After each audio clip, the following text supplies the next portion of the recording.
So originally there was actually three of us who set up the pub. It was our friend Johnny in the middle there also joined us up until January of this year, where he decided to focus on his other career. But just to explain what the other person that has just appeared in the photo. But it all started with, as most things with recent pandemic, is that COVID came along and we all had a lot more time on our hands.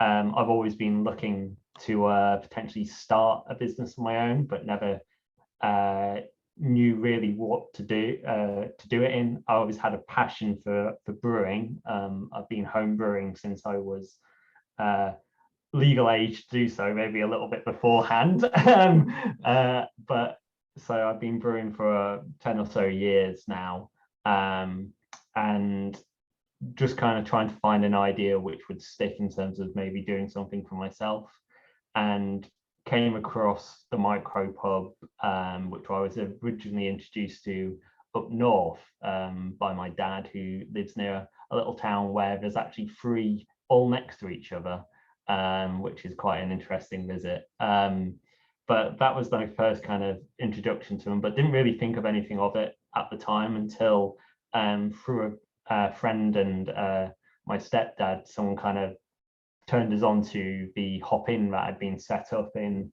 North Walsham, where I think the cogs started turning of maybe this is something we could do in Norfolk. And then kind of in the summer 2020, kind of really starting to put some pen to paper in terms of what is it actually possible, is it feasible? And I think it kind of snowballed fairly quickly from that point, where it went from doing some initial numbers which looked very healthy to do a lot of research, which kind of led us to like where we are today, and you know, quickly putting together a business case which actually got turned around very quickly, which we'll talk about in a little bit, which kind of gave us the momentum and drive to kind of actually go through with the project. But Johnny, who joined us, we've been friends with.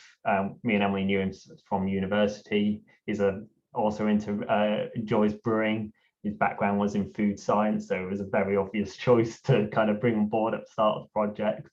And then Emily, we've been together for 11 years now. So and her background is in marketing, so obviously another person who we couldn't do the business without.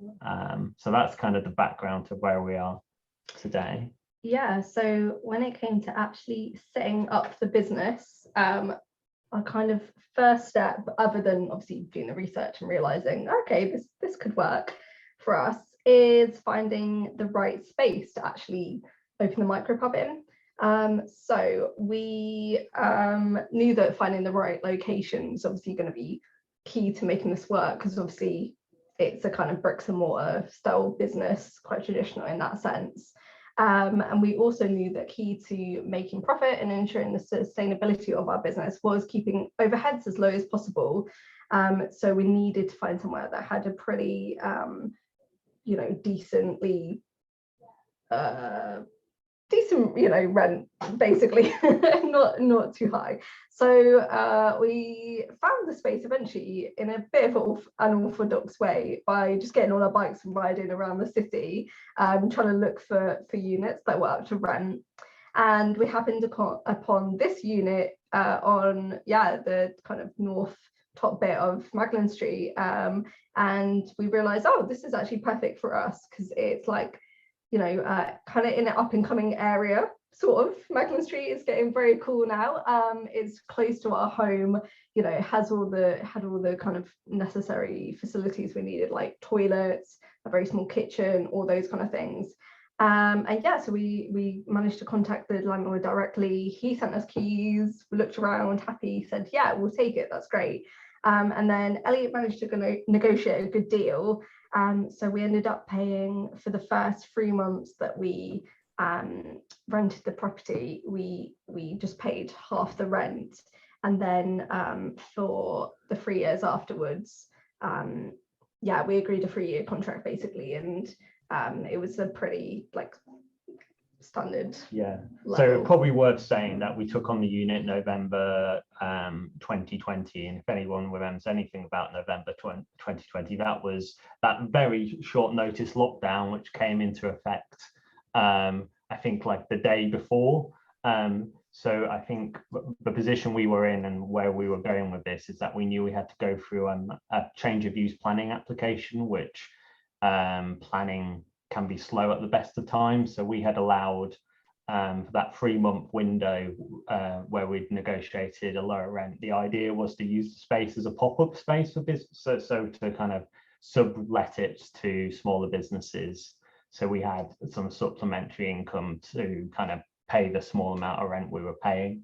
And then the day after signing the lease, we got hit by that lockdown in November, which meant, sorry, I've gone all blurry, which meant we couldn't make anything for November. And then we managed to get 2 makers in December. Well, I get to that. Oh, God. Sorry. Yeah, I'm moving ahead. But, you're skipping. Anyway, as you can tell, Ellie's pretty good at talking about this stuff rather than me, so I don't know why I'm taking this slide. But anyway, yeah, Ellie. So Ellie has worked in kind of commercial property management, and he's kind of still sort of working in it. So that obviously really came in handy in terms of like negotiating a rental contract and stuff like that. So the next step, so we found the space, we needed to find financing, which is our second step. So do you want to take this on? So we financed our project through the startup loan, which is a government-backed loan program open to new businesses where you can apply individually. So it's a personal loan, but it's unsecured, and they request that you send basically a business plan through, along with information about your personal finances, because they want to make sure if you're setting up a business that you can look after yourself in doing so. You're not gonna create a rod for your own back. And it's probably not the best out there, but it kind of does the job, and it kind of worked for us. So you can borrow up to 25,000 per person, and that's a kind of fixed rate interest in which you pay over 1 to 5 years. So that's what we use. And as I said earlier, we kind of threw a business plan together, what I felt was very quickly, and sent them what we felt was the first final draft, only to get it signed off and sent through to be approved that same day, because we've expected a kind of big back and forth, but we did kind of put a lot of effort into it at that early stage. So I think it kind of paid off in the long run. So we ended up with that actually coming through fairly quickly. And the great thing about it is, like, once you've been approved, you can defer, I think, up to 6 months. So you don't have to take that money straight away and begin repaying, which is what we did to kind of make sure we only got it when we needed it. So we had an overhead, which we didn't need at the time. Cool. Yeah, so the next step for us, so we kind of call this kind of step 3, but was to get the change of use planning permission. So basically, just to kind of sum it up, obviously we now had the space for the micropub, but it was the planning use was as retail space, and we needed it as kind of hospitality space in order to actually like set up the pub. So to do this, we had to send off like various documentation to the council, including a concept statement for the pub. We had to send different building plans, rough mock-ups of how the building would look from the outside, and all these different things.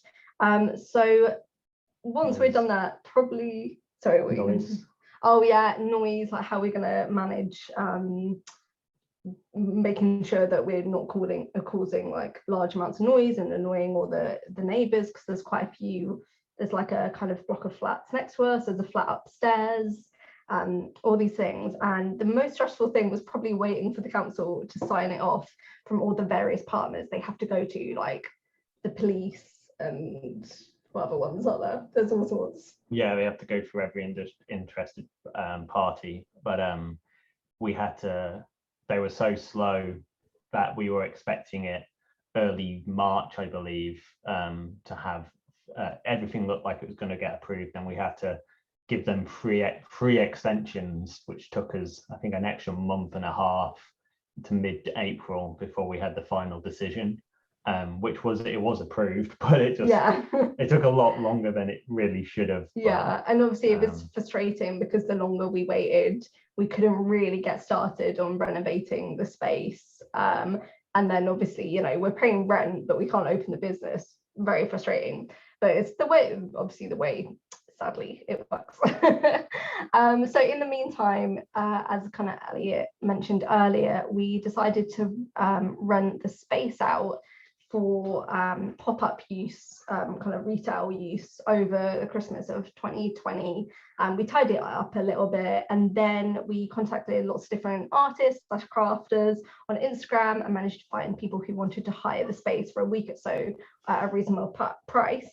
This temporary venture, though, was stopped preemptively when another lockdown took place, as I was kind of saying, but during January 2021. But it actually kind of turned out quite well for us because we were able to claim the government's COVID financial assistance.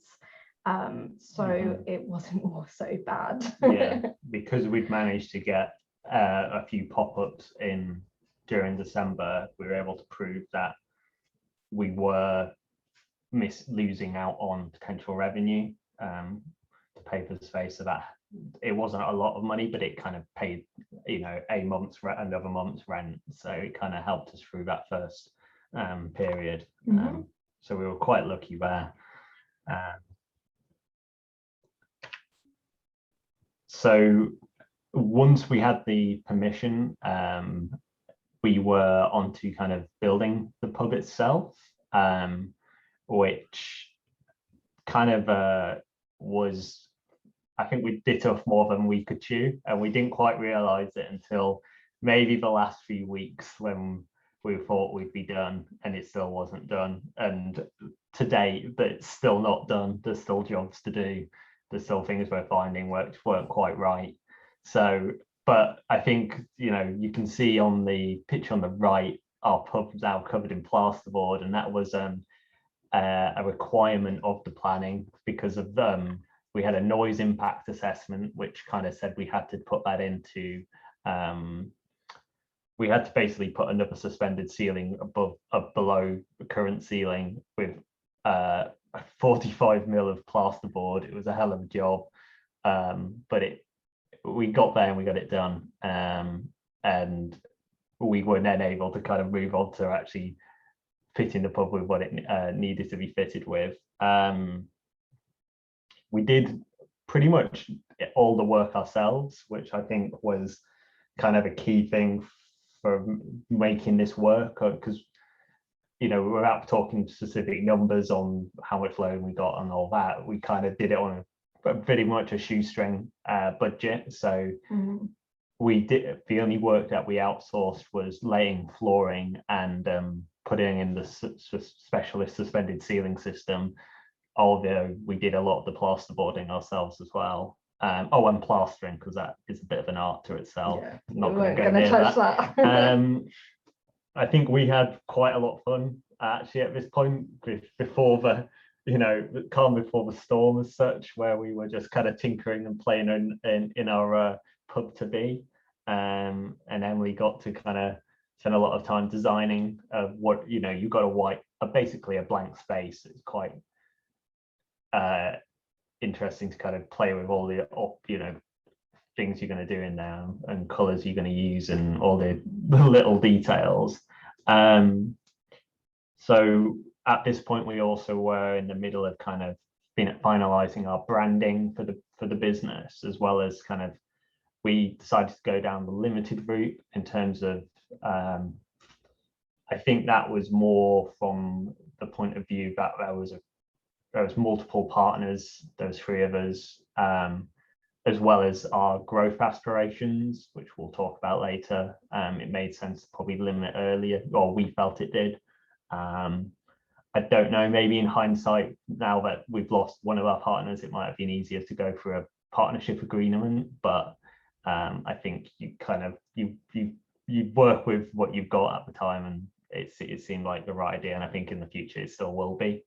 And we, at this point, I think this is probably, but you talked about this bit, is when we started to kind of become active in terms of like letting people know we were around and that we were going to be a pub. Is when we started our socials, which Emily kind of led on from her marketing point of view.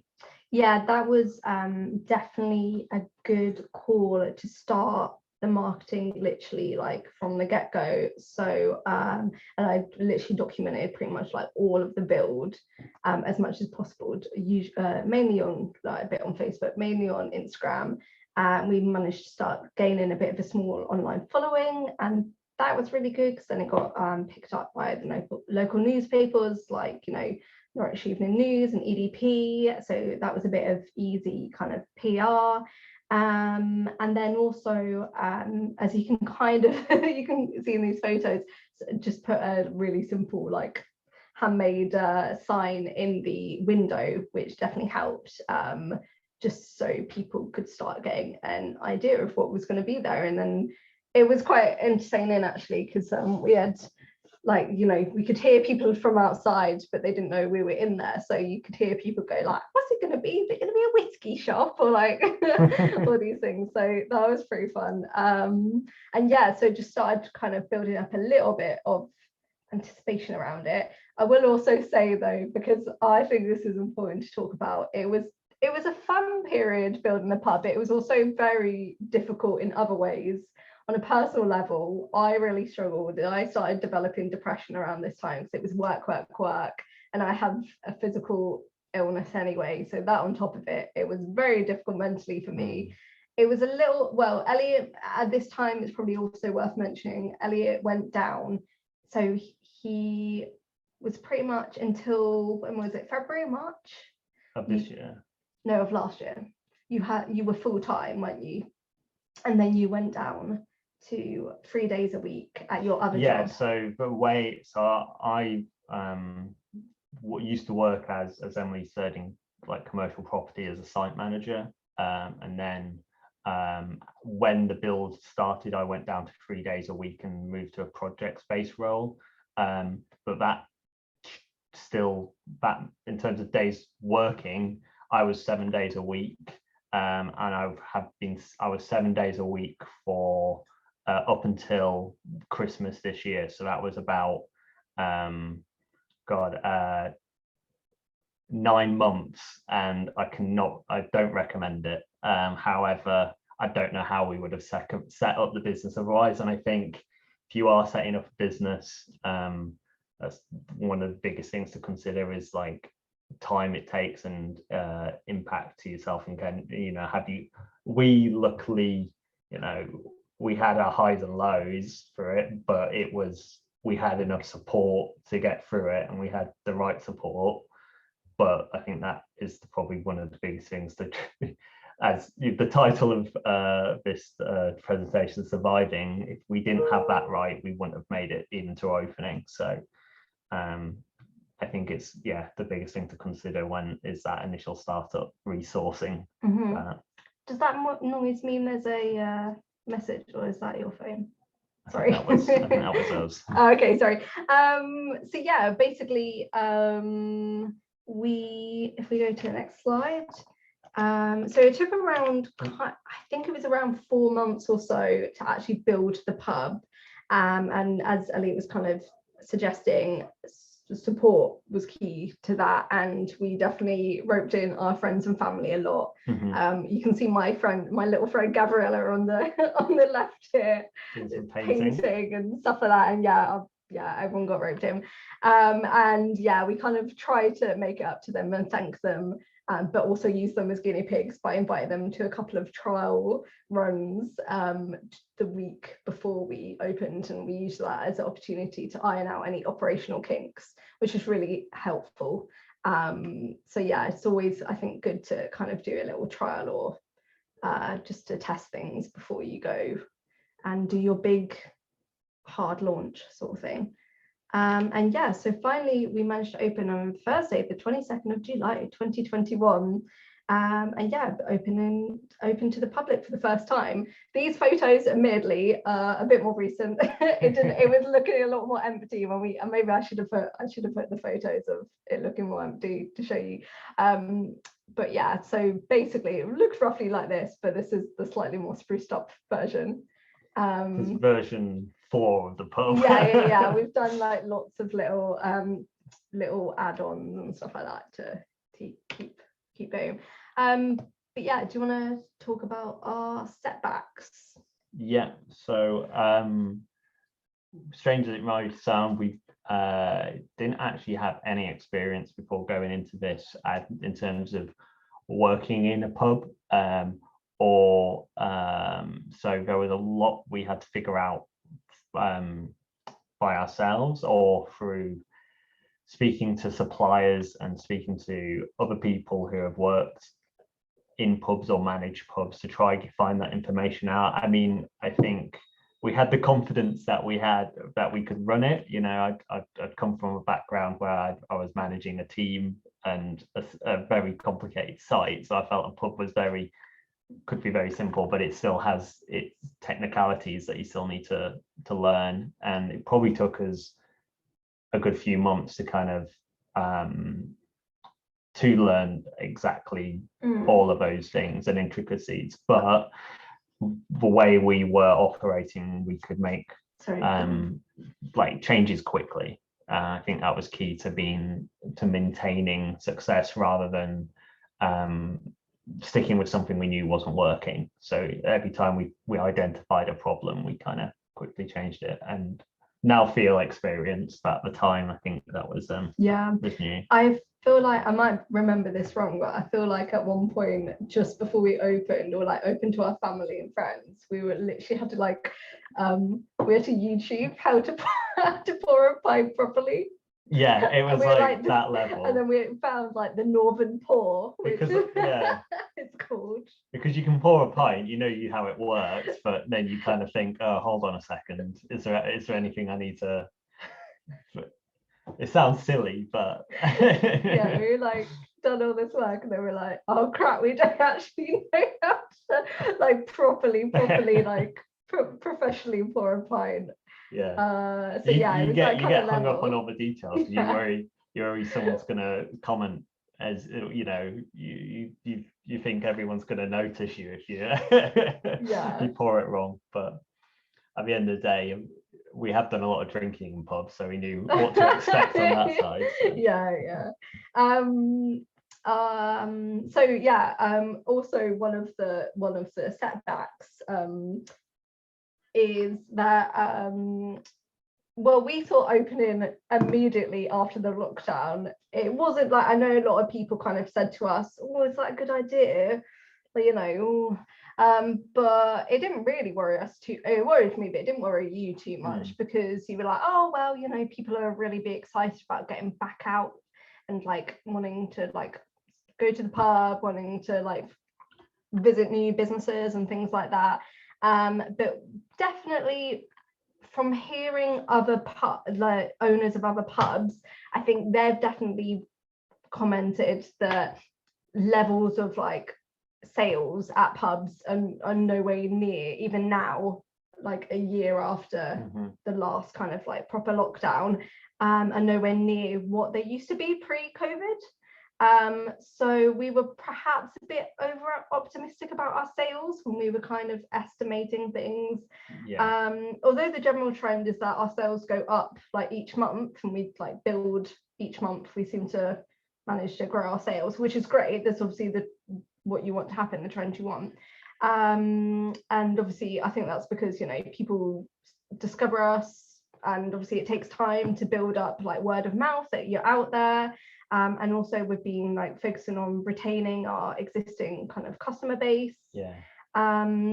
But we do sometimes still have bad months, and sometimes you can't do too much about it. Yeah, I'd also say it's strange. You'd think if someone comes into your premises or any business which is new and enjoys it and would want to come back, that would probably be, you know, in your head you think, oh, they'll come back the next time they want to come out for a pint. It's not the case. I think it takes, I'd say maybe up to 2 to 3. It feels to me like it takes up to 2 to 3 visits of someone to come to our pub and enjoy it, to then become a true returning customer, where it becomes more of a place they might visit on a more regular basis. We've also got the disadvantage of obviously being a new pub in a very competitive kind of area in terms of the number of other pubs in Norwich, and obviously they've been open for years, sometimes like centuries, and they're obviously, you know, everyone knows them. They've got regulars who have been going there for years. Yeah. Obviously we're brand new, so we've got kind of to what, you know, work on that sort of thing. It has ourselves. the advantage of having been in an area where it attracts there is an existing customer base which are regularly visiting for good beer and you know, small independent beers, but you still have to get your customer base out of that. So it's not the answer to the challenge. Yeah, exactly. So one way we're kind of looking, with obviously still working on this to obviously, you know, you're always going to be looking to grow your kind of customer base and your sales. Yeah, we're looking at how we can make improvements to increase footfall and sales, such as kind of adding more seating into the space, because we have periods when we're really quiet. Sometimes you can't do much about those. It's like a day people don't want to go out, or it's like a time when you don't get as many people. But what we can do is look at, okay, when we're super busy and we're literally so packed that we're having to turn people away, obviously we're losing money in that way. If we can get more seating, get more people in during the peak periods, then we can increase our sales that way. Also just making it a more inviting environment with music and decor and stuff like that, just to, you know, help people bond and enjoy their experience in the pub. Also upselling, I think, is definitely key, which I talk a bit about later. But and sometimes I think in any business you just have to accept the fact that due to external factors taking place in the world, you're just going to sometimes just have less sales, and you have to try your best to pivot and kind of ride it out, or kind of adjust where you can, which we're definitely obviously finding at the moment with the kind of cost of living crisis, stuff like that. You know, sometimes you just try your best, and you can't do much more than that. Yeah. And you just have to try your best to ride it out. Do you want me to take the next one? Yeah, I can start Okay, anyway, cool. But it's probably the third and final kind of setback or thing we weren't quite ready for, is kind of we alluded to already, is work-life balance. And I mean, it started out with us having none, and at the start of this year we parted ways with our other partner Johnny, which was a mutual decision, and because he wasn't able to commit any more time to the pub, and realized that he had ambitions with his current career, which he wouldn't be able to. That changed over the course of us setting up, and he wouldn't be able to meet those ambitions while, you know, running a business. So we kind of so that meant the result of that, it was down to just me and Emily, where before, when there was 3 of us, there was an easier way to kind of share the workload. So obviously put more pressure on us. Emily's already said that she has a chronic illness, ME and CFS, which kind of limits her time working anyway, especially when it comes to physical work, and also has struggled with mental health problems, which all kind of can come into mix at any time, especially in stressful situations, especially when you're starting a new business. So we were kind of juggling all of that, and that came to kind of a head the start of this year, which was a difficult period for us, but we kind of, do you want to kind of take it from there about how we then got through it? yeah, definitely. We're pretty much through it. When we lost Johnny, we did look to find another business partner from, amongst the people we know, but we ultimately, like Elliot said, decided to carry on with just us two, which we knew was a challenge, because I can only work part-time anyway, as Elliot said, and I struggle with, because we probably should say we obviously do all the bar work ourselves, or we were until recently, but we'll come to that too. I'm part-time. Elliot still has another job, but what we basically decided to do to manage our work-life balance better, I quit my second job, which I had all throughout. So I quit that in December. Elliot decided to cut down to 2 days a week with his other job. And then we decided Elliot would mainly run the pub and I'd help during break times.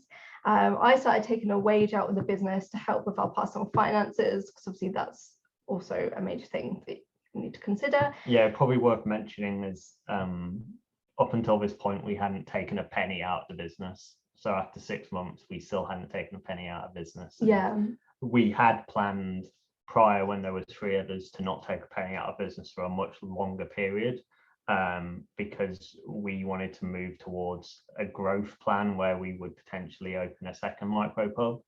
And because there was 3 of us and we could all maintain other jobs while doing that, the idea was to kind of, the business money was the business's money, and then we would grow it to a point where it would be a much more sustainable entity, where we could then reduce hours elsewhere. Obviously, with the loss of Johnny, that kind of put a whole spanner in the works, and we had to start thinking very differently about how we treat the business now and how we were, and our aspirations for the future. And it was just the case, I don't think nothing kind of changed in the larger scale, but it kind of changed how we had to manage things. It was just different to what our initial plans. And so basically we had to transition from living off our second jobs to living off partly Elliot's second job, and then partly taking wages from the business.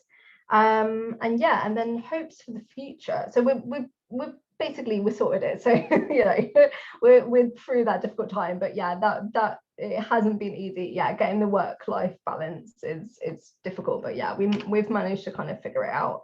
And then hopes for the future. Our final slide. So as I said before, next week we celebrate our 1-year anniversary of opening the pub, so that's very excited. It's gone very quickly, but also very slowly in other ways. But we're really happy in general with how the business is going.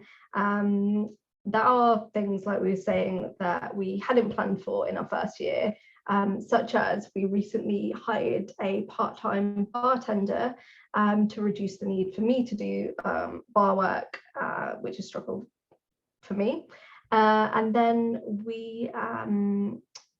so initially we were hoping to put off the extra expense of hiring people for longer to reduce the financial pressures, because I said before that keeping our overheads as low as possible is quite key to our business. But we decided to weigh it up and work out what's best for us on a personal level, and we decided that hiring help to run the bar was what we needed to do. It also has the advantage of us being able to open for more hours, which is something that we hope to do really soon.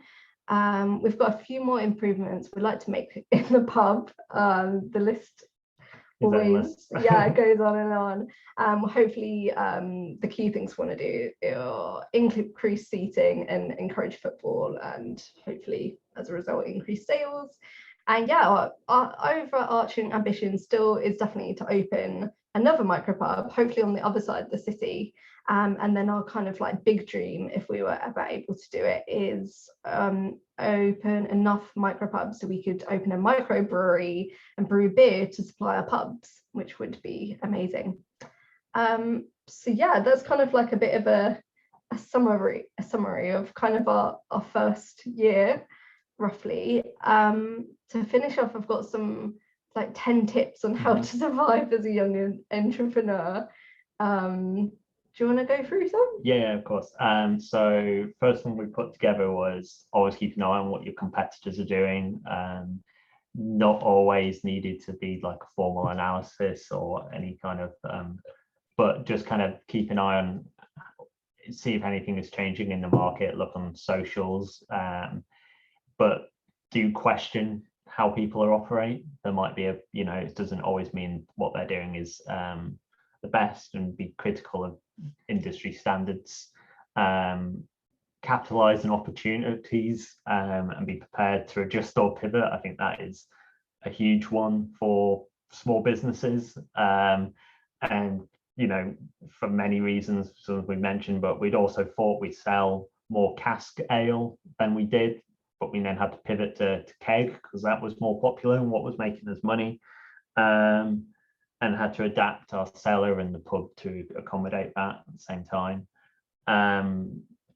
Start thinking, the third one we'd say would be to start thinking about marketing as soon as possible, because that is what's driving a lot of customers to your business, especially as new businesses. Especially as a new business. Do you want to do the next game? And just on the topic of marketing, I think it's also worth saying that people are definitely interested in your story and journey, not just the finished product. So I think that's why I see it a lot with other businesses, maybe neighbouring businesses to us in the pub, or just in general. I see a lot of people they'll start their marketing or whatever, or start their social media posts as they've got the finished product, which I understand if you're in an industry where you're really trying to sell something that's very like sophisticated or like upmarket luxury, that kind of makes sense. But I feel like a lot of the time people are you can start growing your following by telling your story and journey, and don't necessarily have to have the finished product already. They're interested in you getting to the point of the finished product. Our fourth tip is keep overheads low when starting, if possible. You can, research cheaper options. Like for us, we bought quite a bit of secondhand equipment to start with. And then obviously within that, you've got to prioritize which corners that you can cut and which will adversely affect your customer's experience. And then you probably don't want to cut those so much. Fifth point is, if able to, start a business as a side hustle or part-time if you're able to. That limits the pressure on your personal finances, but then again, you don't want to bite off more than you can chew. It's very difficult to because that one's different for everyone. We were able to gave us more options and flexibility as things changed. We were able to adapt more around it, but we were kind of lucky with how far we could adapt around that one. If you've got the financial backing to like quit everything and then go for it, fair enough. But we were probably a bit more timid and wanted to do well. We didn't have the finances for that, so we decided to have a backup basically. Kind of the opposite to that, what I just said is also, as we've been saying, don't forget you need some work-life balance. Everyone has different needs with this, but for the business to be sustainable, you must look after your own health and any dependents if you happen to have any. Remember that usually things take 10 times more kind of work than you initially expect, and be prepared to make sacrifices in terms of personal time, which we definitely have learned. Make sure you kind of be empathetic and put yourself in customers' shoes and make your messaging clear.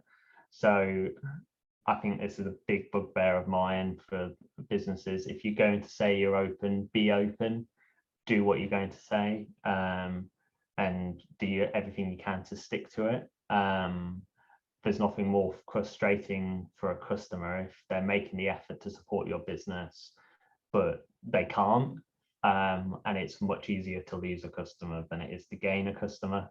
But also you need to manage customers' expectations, and that way you can be more likely to deliver so you can over deliver then rather than under deliver. I mean, it sounds silly, but the small ways in which we do that is in terms of our closing hours, we say 10:30, which is for the most part fairly early for other pubs in comparison. So a lot of pubs close because we're only open Thursday through to Sunday. A lot of pubs on those, we close much earlier on a Sunday, but on the other days many pubs close 11, 12, especially on a Friday, Saturday. But the reason we do that is our license is only till 11:30, and it means that if we're quiet, we can close without changing the customer's expectations. So it'd be much worse as deciding we're going to close, say, at 10:30 when we've been saying on the door 11:30, and then someone turns up at 11. You probably lost that customer's business for the long term. That's the one bad Google review we've ever got, is someone was upset that something about our opening times. It was just unfortunate because we're pretty sure they just kept turning up like when we had to close because we had COVID and stuff like that, and it was a bit frustrating. But anyway, then for us as a bricks and mortar business, people get very upset when you don't open when you say you're going to be. Should I do this one? Yeah. Try not to be a perfectionist. I've definitely learned this. Try the 80-20 rule. So get whatever task 80% complete and up to the standard you like, that you're happy with, and then move on to the next thing, because you can always come back to it once the business is kind of set up and you can fine tune it later. But 80% is where you want to aim for, not 100%. Yeah, we probably made that mistake when we're doing the fit out. Like I was getting very detailed in terms of how, but you just have to think what the customer's going to see, what's going to be seen. Doesn't matter how you get there. Yeah, like it could be an absolute monstrosity of a woodwork behind the paneling, but as long as the paneling at the front looks good. Yeah, if you think how many times we went around trying to do paint touch-ups. Yeah. And then obviously within I think literally it was after doing our trial run, we had Elliot's nephew come, like a really little baby, and obviously it's straight away just beer splattered down the wall, and you're like, you can't expect it with a pub. So we probably spent wasted time being perfectionists that wasn't entirely necessary. Also think about how you're going to upsell, because it's always less work to upsell to existing customers than acquire new customers.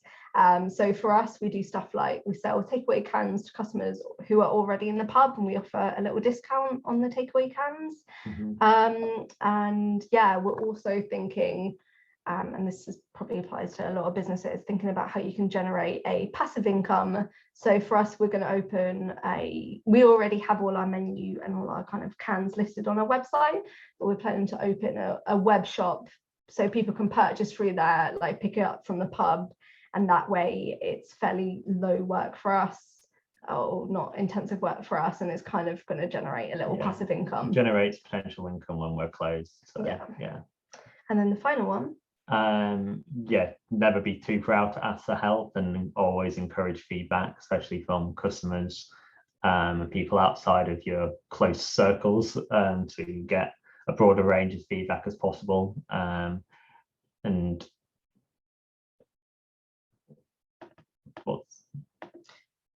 I was just saying also, if you do obviously get a bit negative feedback, don't take it personally, Oh right, yeah. Remain and then also filter out anything not constructive or helpful. You'll know what's not helpful or constructive. But as long as you take it with a pinch of salt.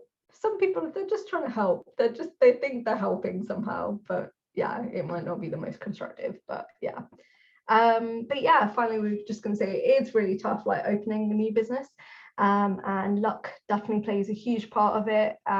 So for the first few years at least, you're definitely you're definitely surviving, not thriving. But if you're responsive to change and remain professional, humble and conscientious, you've got a good chance of doing it.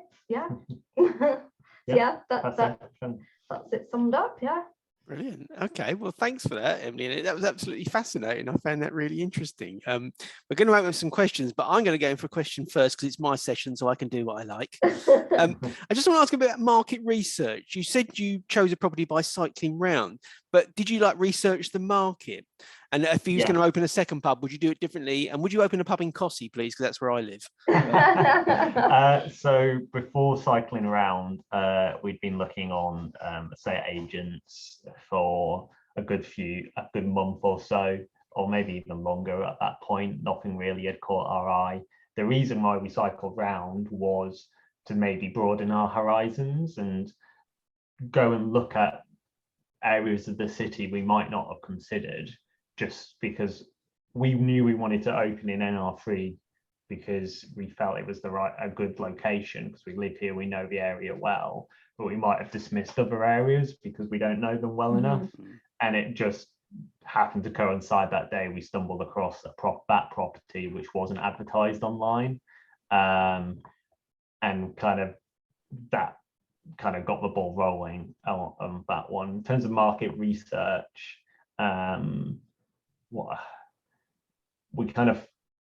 we felt we were a new offering, as well as obviously opening a pub, so there's lots of pubs around, so we kind of did a market analysis on a lot of the pubs around the area where we were hoping to open, but it was a tough one because we were also opening something new. I think the way we would do it differently, I think we would maybe focus more around looking for maybe a gap in the market for a good pub in an area, whereas we were simply plopping a pub in an already strong pub area. I think that would be how we change our approach. I don't know if you'd agree with that. I don't know, not necessarily, because it does sometimes pay off being, like you were saying earlier, in an area that has well, not necessarily a weak pub area, but just an area which could benefit from an additional. I see. Because it definitely helps being, obviously, a lot of it is just having footfall outside, stuff like that. It's got to be a busy enough area that you get footfall and stuff like that. So I don't know, we'll probably we probably have a rough idea even now where I'd like ideally to open a new pub, but obviously it all depends once we get to that point. But we'll definitely research it, and like Ellie was saying, look at other pubs. I think the thing that has changed the most is our I guess the shopping list of things we would like in terms of the premises. We know what would be more beneficial to have now and less beneficial, and be more conscious about the layout of the space that we've got, because with the kind of premises we'd be looking at, you've got 300 square foot roundabout, maybe a bit more if we got a slightly larger one, but the shape we got was very tough to work with. We had to adapt a lot of things. It's not a bad thing, it gives our pub a lot of character, but now knowing that, I think we would look to avoid those complications on another premises. I was going to say, just for a plug for the BIPC, one of our databases is called Local Data Online, and it gives you a snapshot of the high street, tells you all the premises are there, but it also tells you all the vacant premises in an area, so you can narrow it down to a particular street in Norwich. It'll tell you all the vacant premises, all the square meterage, the rateable value. So just to say, if you want me to talk to you about that one day when you're looking, then I'm more than happy to take you through that. But that's just a plug for me. We'll definitely do that. Okay, so I'm just going to throw something there. So if anyone's got any questions, if they want to either say them out loud or put them in the chat, if you're shy, then please feel free. He said stunned silence. I've got a question. I knew you would, Jules. I knew you would. I guaranteed it. Yeah, apart from as well saying thank you so much, both Elliot and Emily. I've really enjoyed everything that you've just said, to do with the inspiration, your motivation, and all the practical stuff and the tips that you kindly shared, because and the honesty, actually, because I found that really not just inspiring, but I've found it very useful to know all of those things, because lots of transferable ideas for different types of businesses. So I think you should write a book. But there you go. Yeah, yay. But I just wondered how the other pubs, because you mentioned you're in an established sort of area, which is great in terms of the footfall and who you've got coming to the pub. But because you are a micro pub, which is lesser known than say up north and somewhere like York, how did the other hospitality and pubs, how did they react to you? I think it's been quite positive. To our face, it's definitely been positive. Yeah. Like you don't know what's said behind closed doors, but yeah, it's definitely been positive. 100%. Yeah, I can't say anything bad about them, and we've had quite a bit of support as well, and especially we had a few hurdles at the start. I mean, we had a problem with a keg very early days, and then the fat cat let us go and take one of theirs. For example, we've had help from something else went wrong. I borrowed something from the artichoke. The guy from the leopard once popped over because I had another issue. Like they were very supportive. Really nice. Yeah, I think it helps that. Well, we definitely went into it knowing that like we enjoy drinking at the pubs around us. Like we live in this area, like we don't want to, obviously in business they are your competitors like by nature, but didn't really want to approach it as like competitive, because we enjoy drinking, like we enjoy being customers at that pub. And I think most of the people who run pubs, you don't run it, like everyone knows, you don't really run it for the money, you run it because you love beer, or like you love the community aspect. You love like the pub culture around it, so I think that definitely helps. Because I think it's also the fact that the way I see it is that we're not a competitor, in the sense that our size of our pub is, we can only fit, if we have a bum on every seat, it's about 26 people. And if you compare that to the size of the artichoke, it's probably a tenth, if not less. So in terms of like customers we're taking from them, it's very, very minute. I like to think that we're not a competitor, and we're just picking up another pint off an odd person now and again. And I think maybe if we were a bigger pub moving into the area, the reception would have been slightly different. But also on our socials, we're never afraid of shouting out other pubs or encouraging our customers to go visit other pubs.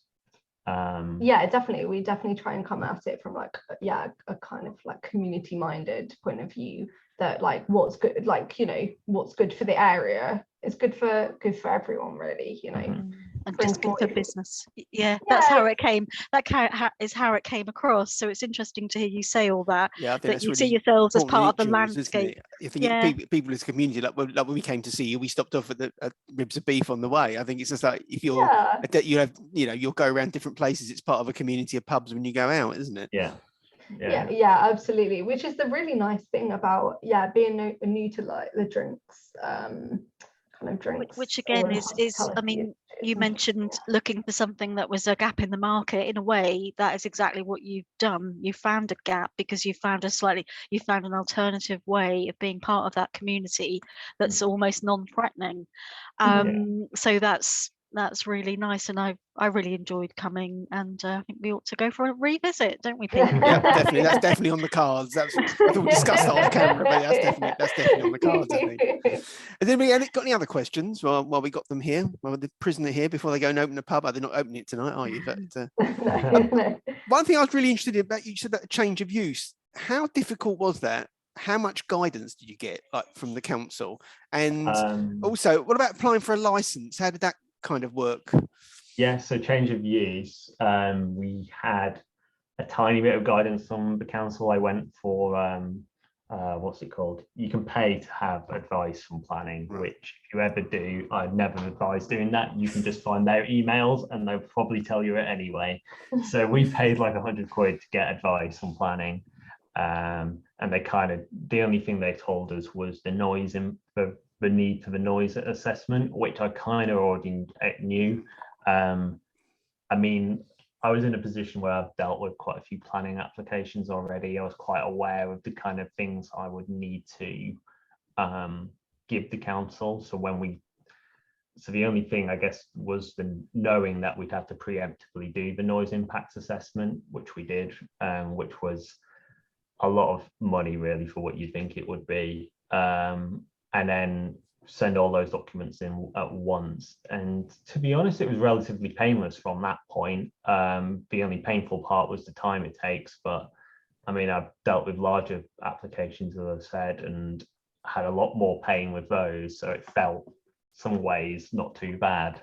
And then once we had the change of use, I think we were fairly confident we'd get the premises license, because they have to, part of the, like we were talking about all the different partners, obviously, that the council have to like kind of collaborate with to decide the change of use, is included the licensing authority. So we knew that if they'd said yes to the change of use, then they were probably going to say yes to the premises license. Yeah. So it wasn't too bad, that was it? Yeah, really? we had nothing back from no kind of put back and forth from the premise, from the actual license application. It was once we submitted it, it was just a case of waiting, and then it got approved.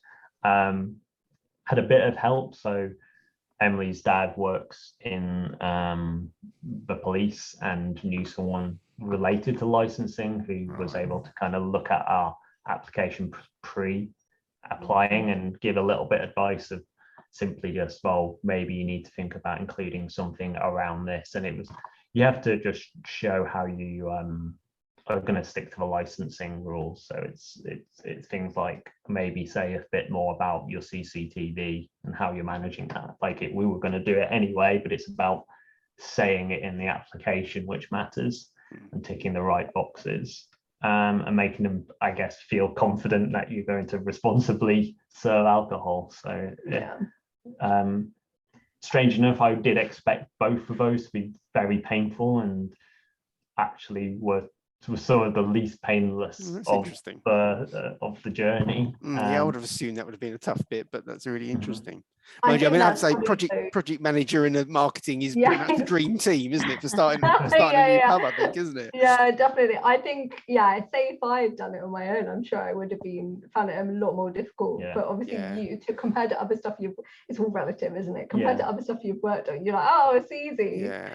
But I must admit, I probably would have found it a bit more phasing than you. I'm not sure I'd have been quite so blasé, but that's interesting. I'm very detailed to a fault, so doing detailed applications, unfortunately, I quite enjoy. But yeah, I guess the big part of it though, it was just was definitely just kind of communicating the fact that we were very much like kind of community focused, like a nice pub to enjoy quality drinks, rather than a Wetherspoons alternative or whatever, where people are just going to go crazy and be really drunk and disruptive and scary. So we may have timed it. We timed it well in the sense that we made these applications when businesses were closing, and we were saying we were going to open, and it probably wouldn't have been in the best of light to say no to that. Like politically, so obviously for the council, that might have played a part. I don't know. Yeah, well, that's interesting. Okay, have we got anyone got any last questions before we finish up? Your last chance to grab a question. Just check. I didn't check the chat, but I didn't see anything in there. I have got another one, unless anybody else. But no, go on, Jules. I just wondered about the choice, like you'd said about the keg versus the cask, and it surprised you. You know what's coming through. Are there any? Yeah, have there been sort of surprises like that, and how's that informed your sort of buying of different what you kind of import into the pub, what you serve? I think we were initially kind of led in terms of what we thought we'd sell by what is the kind of traditional micropub model, which is the original micropubs, the one in North Walsham, where it's mainly just cask. And in our heads, that's what, because we're opening a micropub, that's what we'd be selling, because that's the kind of clientele we'd attract. I think the reality is that Norwich didn't really know what a micropub was, and so had no expectations. So when we opened we just found that one was selling a lot more than the other, and we purposely put on a limited amount of cask, hoping that we'd sell through it, and then that would indicate we can put more on, but we never were selling through it, so we were then trying to get that right.